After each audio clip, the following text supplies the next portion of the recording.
Hello, Radhe Radhe dear viewers. चलिए आज एक टॉपिक पे बात करते हैं, जो टॉपिक कहीं ना कहीं आज के डेट में आस पड़ोस सबके साथ रेजोनेट होते हैं। ठीक है, इंडिया में 70% लोग कोई ना कोई ऐसा तकलीफ में जरूर होते हैं, लेकिन इस विषय पे कोई बात नहीं करना चाहता है, डरता है, दुखी होता है। इस कारण कोई किसी से बात नहीं करते। तो टॉपिक क्या है? टॉपिक है, आज मेरे पास एक क्लाइंट आए थे, तो उन्होंने मुझे बताया कि सुष्मिता जी, मुझे इस पेन से आप बाहर निकालिए कि मेरा जिंदगी पूरा खत्म हो रहा है, आधा जीवन।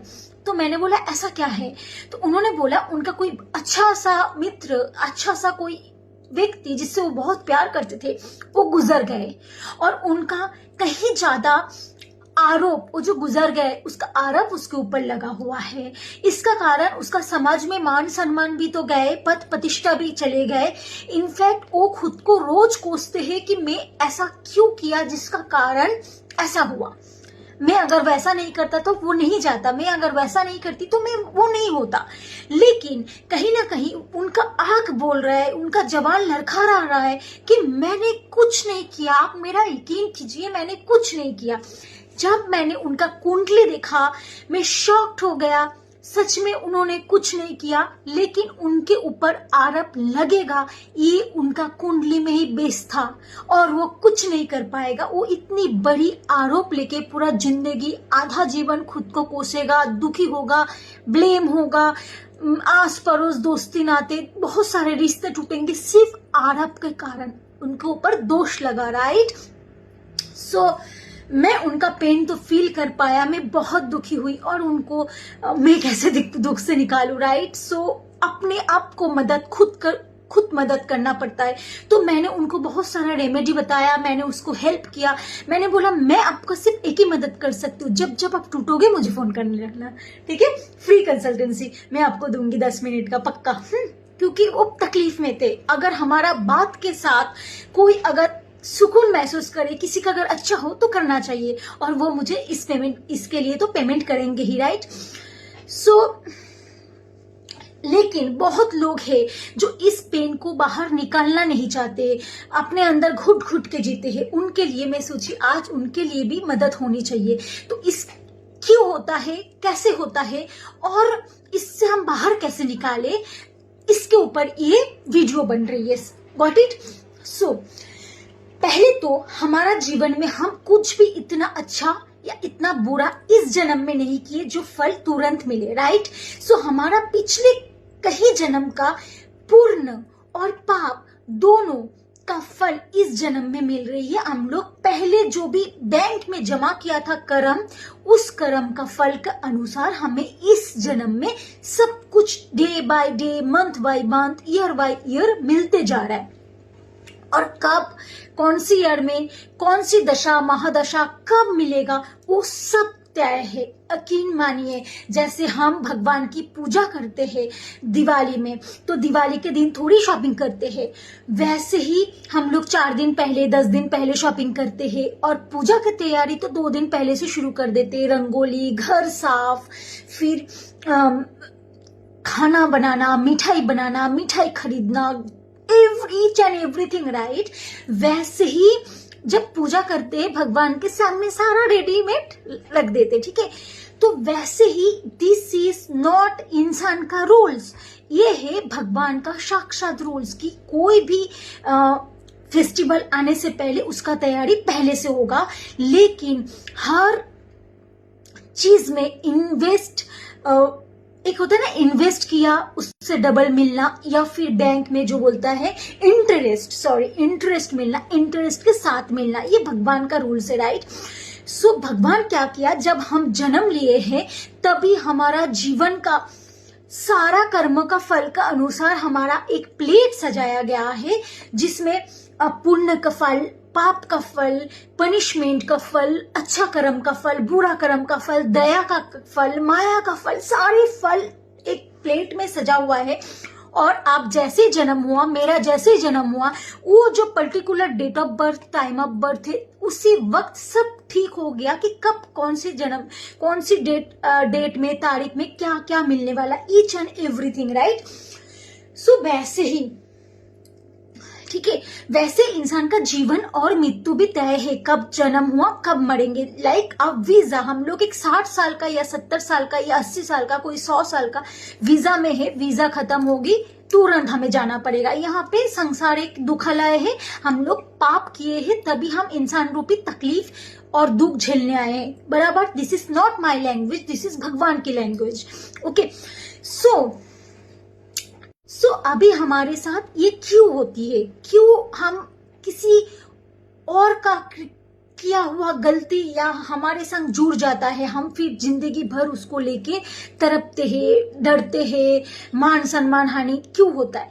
फर्स्ट ऑफ ऑल, किसी जन्म में कोई ना कोई व्यक्ति का आपका हाथों दुर्घटना घटित मौत होना, चाहे वो दुश्मन हो, चाहे वो डाकू हो, चोर हो, एनीथिंग फॉर्म, कोई भी फॉर्म में कोई आया, आप दुश्मन माने, आप उसको मर्डर किया, आप उसको कुछ ना कुछ गलत किया, तो वो जो अपना फैमिली से बिछड़ने का पेन फील किया था उस वक्त, वो आत्मा, वो सोल आपको सेम पेन फील करवाने के लिए आप ही का घर में आपका बच्चा, आपका बेटा, आपका परिवार, 100 परिवार होके कोई ना कुछ जन्म लेता है, सिर्फ आपको वो पेन देने के लिए कि देख, मैं जब मरा था मेरा फैमिली, मैं खुद इतना पेन फील किया, तू भी ये पेन फील कर और जिंदगी भर कर। ऐसे रिश्ता कार्मिक होता है, पिछले जन्म का दुख देने के लिए आता है। ये लोग बहुत छोटे उम्र में ही गुजर जाते हैं और सिर्फ उसको पेन देने के लिए। और ऐसे सामने वाला जो माँ बाप होते हैं या जो भी फॉर्म में आप हो, उस टाइप का रिलेशन में कभी अच्छा होता ही नहीं है। थोड़ा थोड़ा तकलीफ, रिस्पेक्ट ना करना, बहुत सारा पेन ही देके जाता है। वो पेन देने के लिए आपका वो जो दुश्मन सोल था वो आपका इस जन्म में आएगा, आपका घर में जन्म लेगा, आपको पेन देके चला जाएगा और आपका आधा जीवन उस पेन को झेल झेल के खत्म हो जाएगी। दूसरा, आप किसी को पिछले जन्म में छोड़ के चले गए थे और सामने वाला आपका वो पेन का जो पेन था वो फील करता था, मैं आपके बिना जी नहीं सकता, मैं आपसे बहुत प्यार करता हूँ या करती हूँ, देखना किसी जन्म में आप भी ऐसा कर दो, रहोगे, मैं चले जाऊंगा। ये जो बद्दुआ होती है, ये जो हाय होती है, ये एक्चुअली में लगता है, ये एक्चुअली में होता है।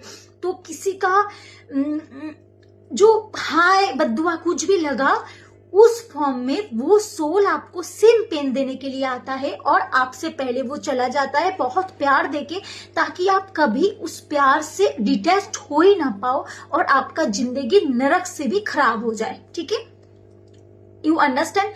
सो हमें क्या करना चाहिए, पहले तो दुनिया में ना दोस्ती ना करो, अकेले मर जाओ, बहुत कम दोस्त रखो, लेकिन ऐसा दोस्ती, ऐसा फैमिली रिश्ता मत रखना जहां से आप किसी को धोखा दो और किसी का मुंह से बद्दुआ निकले। चाहे कोई भी रिलेशनशिप में हो, बद्दुआ अगर निकलेगा तो वो लगेगा जरूर, आज नहीं कल, कल नहीं परसों, परसों नहीं तो किसी जन्म में। तो किसी का बद्दुआ नहीं लेना, चाहे कोई कर्म किसी के संग क्रिएट ना करो जो आपको बद्दुआ लेना पड़े, क्योंकि हम लोग जितना ज्यादा कर्म क्रिएट करेंगे उतना ज्यादा जितना ज्यादा हम किसी के संग रिश्ता बनाएंगे, किसी के संग कर्म क्रिएट करेंगे, किसी को धोखा देंगे, उतना ज्यादा सामने वाला के पास से हमें बद्दुआ, कुछ ना कुछ नेगेटिविटी मिल सकता है, जो हमें फिर से पूरा करने के लिए इस धरती पे आना पड़ेगा। जो उसने बद्दुआ दिया उसको पनिशमेंट रूपी फील करने या वैसा जीवन जीने के लिए। सो किसी का बद्दुआ ना ले तो अच्छा। जितना कर्म कम करेंगे हम लोगों से, जितना कम मिलेंगे, जितना जरूरत से अधिक, मतलब जरूरत नहीं है तो नहीं सही, हाँ जितना जरूरत है उतना ही रिश्ता रखेंगे, उतना ही बातचीत, उतना ही कर्म, उतना ही तो हमारा कर्म कम से कम बचा हुआ रहेगा। राइट, मैं नहीं बोल रही हूँ कि तुम जिंदगी ना जियो, लेकिन किसी के संग ज्यादा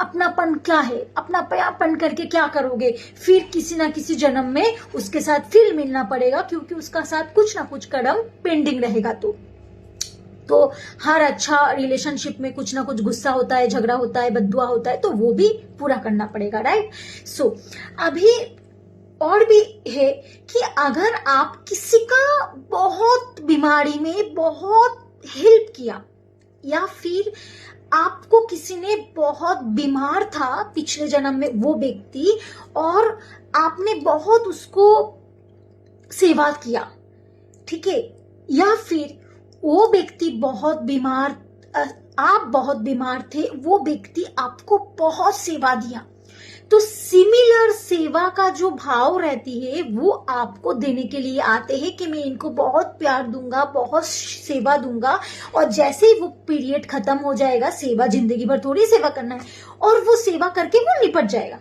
वो चले जाएगा। वो सेवा करने के लिए सिर्फ आते, तो आपको बहुत प्यार देता है। वो जब जीवन में आता है तो लगता है कि यार मैं क्या पा गया, इतना इतना क्यों दिया उन्होंने मुझे कभी बड़ा छोटा बात नहीं किया, इतना प्यार दिया, और चला गया जब, मेरा तो पूरा दुनिया हिल गया। तो ये भी होती है। तो कभी कभी क्या होता है ना, जो भी हम लगता है किसी का हम सेवा कर रहे हैं, हम नहीं करते, वो किसी जन्म में हमारा किया इसलिए हम करते हैं ऐसा। तो एवरीथिंग इज कर्मा, कर्मा का फल हमें लेना और देना पड़ेगा। सो इससे हम कैसे निकले, राइट? यही बात हुई थी। इस टॉपिक पे अगर मैं बोलूं, सबसे बड़ा रेमेडी है हनुमान कवच और हनुमान चालीसा। अगर आप हनुमान कवच डेली नहीं पढ़ पाते हो ना, तो एटलीस्ट कान में लगा के सुनो एवरी डे 1 टाइम, और Hanuman Chalisa every day 7 time, 5 time या 3 बार एवरी डे अपने मुंह से पढ़ो हनुमान चालीसा, देख देख के, आंख से खोल के देख के। अगर आपको बाई हार्ट है पूरा, तब आप आंख बंद करके हनुमान जी को तस्वीर जो है उनको फील करके कर सकते हो। अदरवाइज आपको अगर बाई हार्ट नहीं है तो आप हनुमान चालीसा, क्योंकि हनुमान चालीसा का जो चौपाई है वो गलती से नहीं प्रोनाउंसिएशन करना चाहिए कि हम गलत पढ़ रहे हैं, राइट? तो उसका साउंड जो है संस्कृत है, उसको गलती नहीं करना चाहिए, इसलिए आप देख देख के पढ़ना। तो आपका क्या होगा, आपका जीवन से ना जितने भी नेगेटिविटी है, जितने भी बद्दुआ है, जितने भी गलत चीजें हैं, जितने भी रोग दुख शोक तकलीफ है, हनुमान चालीसा पढ़ने का कारण आपका जीवन से वो धीरे धीरे स्लोली विद इन 3 मंथ में आप मेजर चेंज पाओगे कि हनुमान चालीसा पढ़ते पढ़ते आपका जो ऑरा है, आपका जो आंतरिक जो कर्म था, लेजीनेस था, वो नेगेटिविटी थी, वो सारा खत्म हो जाएगी। Got my point? So Hanuman Chalisa अगर आप रेगुलर लाइफ में शामिल करते हो, तो आप देखना आपका जो ऊर्जा होगी वो काफी ज्यादा पॉजिटिव होगी, वो काफी ज्यादा दूसरों से अलग आप फील कर पाओगे। ठीक है, तो आपके लिए ये दिस इज रेमेडी। और second thing is salt bath. Salt bath कैसे लेनी है? एक है सी सॉल्ट बाथ, एक है सिंधा नमक। सिंधा नमक जो होता है वो पाउडर फॉर्म में होता है, और सी सॉल्ट जो होती है वो है पत्थर फॉर्म में होती है, राइट? तो सी सॉल्ट को क्या करना, अपना जो एक बकेट में ना गर्म पानी या सादा पानी में डालना, और नमक को मेल्ट करना, और अपना बदन में देके उसको रब करना, और 5 मिनट बथ मतलब खड़े रहना, उसको थोड़ा सा बॉडी में एब्जॉर्ब हो जाए, फिर आप नहाना। ठीक है, ऐसे आप अगर रेगुलर बेसिस पे 43 डेज कंटिन्यू करोगे, तो आपका ना धीरे धीरे स्लोली जितना भी ऑरा में नेगेटिविटी है वो धीरे धीरे खत्म हो जाएगी, और आपका जो ऊर्जा होगा काफी पॉजिटिव, काफी आपका ऑरा में चेंजेस आएगी, काफी नकारात्मक, काफी बद्दुआ, काफी नेगेटिविटी पूरा खलास हो जाएगा। आपका एनर्जी में मेजर चेंजेस आप देख पाओगे। Got my point? सो जब आप नहाओगे, आप देखना कि आप थोड़ा सा लेजी फील कर सकते हो, आपको थोड़ा तकलीफ हो सकता है, लेकिन धीरे धीरे आप देखोगे कि आपको दिन में ऊर्जा मिल रही है पॉजिटिव काम करने में, पॉजिटिव सोचने में, उस जो दुख है उस दुख से, तकलीफ से बाहर निकलने में। Got my point? सो और सेकेंड थिंग, सिंधा नमक होती है पाउडर फॉर्म में, उसमें पाउडर लो, उसमें थोड़ा सा पानी मिलाओ एंड बॉडी में रब करो, लाइक मॉइस्चराइजर जैसे करते हैं, रब करो, फिर उसको 5 मिनट रुको, फिर आफ्टर दैट वाटर से शावर लो। तो फिर आप देखोगे कि आप काफी ज्यादा पॉजिटिव फील करोगे, राइट? आपके पास जो भी नमक का मिल जाए, सिंधा नमक और सी सॉल्ट, आप दोनों में से कोई भी यूज कर सकते हो। ठीक है, और चौथा है every day, each and every day भगवान को जब भी प्रे करो, खुद के लिए करो ना करो कुछ मत करो, लेकिन भगवान को ये जरूर बोलना चाहिए कि भगवान मैंने इस जन्म में, पिछले जन्म में, उससे आगे जन्म में, जन्म जन्म में मैंने जो भी कर्म खराब किया, जो भी गलत किया, वो सारे चीजों से मुझे माफी दो। उस सारे चीजों का क्षमा मैं चाहती हूँ, क्योंकि हम जाने अनजाने में किया, लेकिन हम इंसान रूपी अभी समझ आई है, तो मैं अभी माफी मांग रही हूँ। मेरा आत्मा को वो सारे पाप से रिलीज करो, ताकि मेरा आगे का जो जीवन होगा वो अच्छा होगा, है ना। तो भगवान दयालु है, आज नहीं तो कल, कल नहीं तो परसों, परसों नहीं तो 5 साल बाद, 10 साल बाद, जब तक आप जियोगे, एक न एक दिन भगवान आपका प्रार्थना जरूर सुनेंगे और आपको बोलेंगे सुखी रहे बेटा। सो जरूर सुख आपको प्राप्ति होगी, है ना। सो आप अगर ये 3 चीज कर लिया ना, मेजर चेंजेस आपको 43 डेज के बाद और 3 महीना के बाद आप देखोगे। आप तब बोलोगे पता है मैं क्या था या क्या थी और क्या हुई।